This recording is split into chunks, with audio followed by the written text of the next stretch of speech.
Assalamualaikum warahmatullahi wabarakatuh. Di kesempatan kali ini, izinkan kami dari kelompok 9 untuk menjelaskan terkait dengan temperature inversion atau inversi temperatur. Nah, kelompok 9 ini terdiri dari 3 orang anggota. Yang pertama yakni Akmal Ihsan Maulana dengan NIM F44012010002. Selanjutnya Taskia Raisani dengan NIM F44012010023 dan Izatul Latifah dengan NIM F44012010043.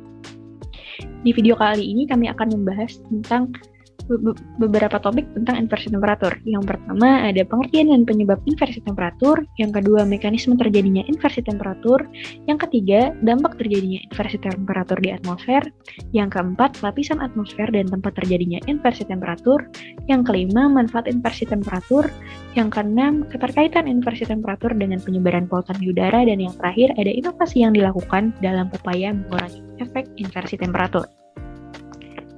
Untuk bahasan yang pertama, yakni pengertian dan penyebab dari inversi temperatur. Lapisan inversi adalah lapisan atmosfer yang hangat berada di atas lapisan atmosfer yang dingin. Padahal seharusnya pada kondisi normal, semakin tinggi maka suhunya juga akan semakin menurun. Oleh karena itulah, fenomena ini disebut dengan inversi atau terbalik.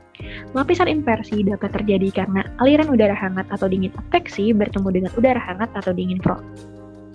Lalu bagaimana sih mekanisme terjadinya inversi temperatur? Inversi temperatur terjadi ketika udara yang berada di lapisan atmosfer lebih atas memiliki suhu yang lebih hangat dibandingkan dengan lapisan atmosfer di bawahnya. Inversi temperatur cenderung terjadi ketika malam atau dini hari, karena suhu akan menurun di bagian bawah, di bagian permukaan, sehingga terjadi pendinginan relatif di bagian bawah tanpa mempengaruhi lapisan atmosfer di atasnya. Sehingga lapisan atmosfer yang di atas akan memiliki suhu yang lebih rendah dibandingkan lapisan atmosfer di bawahnya. Lalu apa sih dampak terjadinya inversi temperatur ini? Inversi temperatur dapat mengakibatkan masalah polusi yang serius. Namun bukan karena inversi temperatur ini merupakan sumber polusi, akan tetapi karena dapat menyebabkan polutan terkumpul di dalam atmosfer yang lebih rendah dan tidak menyebar. Lalu terjadi di manakah inversi temperatur ini? Inversi temperatur terjadi pada atmosfer di bagian troposfer. Adakah manfaat dari inversi temperatur? Ternyata inversi temperatur ini juga memiliki manfaat, diantaranya yaitu menahan pengangkatan udara ke atas sehingga terkumpulnya energi di permukaan dan dilepaskan dalam bentuk thunderstorm yang kuat. Lalu, inversi temperatur juga dapat menahan polutan yang berada di dekat permukaan, dan inversi temperatur juga dapat menyebabkan suara dibelokkan sehingga sampai ke tempat yang lebih jauh. Lalu apa kaitannya inversi temperatur dengan penyebaran polutan di udara?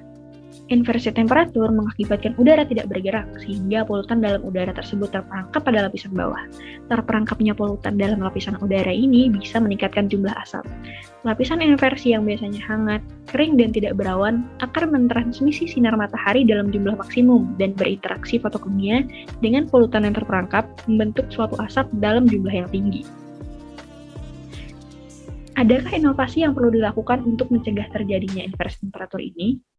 Pada dasarnya, inversi temperatur adalah suatu fenomena yang normal terjadi pada dinamika atmosfer, sehingga tidak diperlukan adanya inovasi khusus untuk mencegah terjadinya inversi temperatur.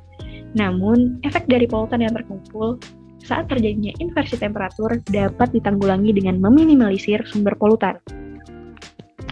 Nah, kiranya cukup sekian yang dapat kami sampaikan, kurang lebihnya mohon dimaafkan. Wassalamualaikum warahmatullahi wabarakatuh.